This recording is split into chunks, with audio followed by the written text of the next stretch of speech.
بسم الله الرحمن الرحيم. أخي الكريم، أختي الكريمة، جاء ولي أمر طالب للمدرسة يشكو للمرشد الطلابي سحرا وضع بينه وبين زوجته، وأن فقد أولاده بسبب هذا السحر.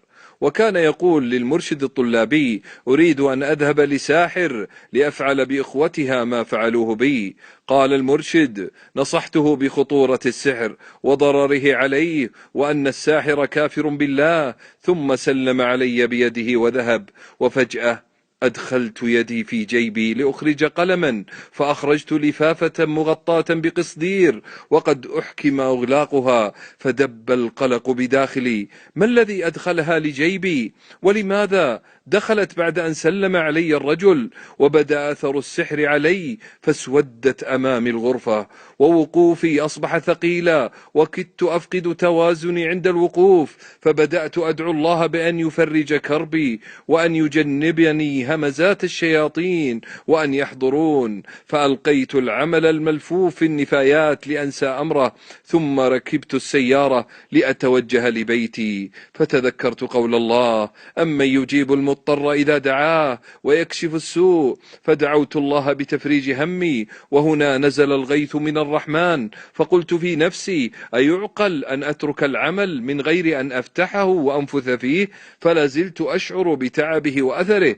فعدت إلى الغرفة وأخذت العمل الملفوف، واستعنت بالله لفتحه، وبدأت النفث فيه وأنا أقرأ المعوذات. فكانت المفاجأة أن العمل كان وهما صنعته لنفسي. لقد كان منديلا معطرا نسيته في ثوبي، وتم غسل الثوب فذهب لون المنديل والتف حول نفسه، فظننته سحرا. فيا لله يا لله، كل ما حدث لي سواد في الرؤيا حتى كدت لا أرى، ثقل في خطواتي، ضعف في التوازن، كل هذا من أجل وهم تخيلته سحرا.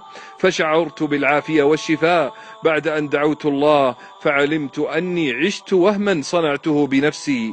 أخي الكريم، أختي الكريمة، كم من ضحية لوساوس وأوهام، تخيلنا العين والسحر بنا، فقيل لذاك: بك سحر، فعاش حياته منهكا متعبا.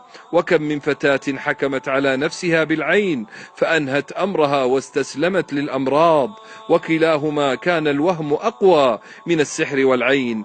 فلنحسن أحبتي الظن بخالقنا، ولنستعن بالله، ولنتذكر قول الله تعالى: إياك نعبد وإياك نستعين. أسأل الله أن يرفع قدر كل من نشر هذا المقطع، وأن يحقق له ما يتمنى.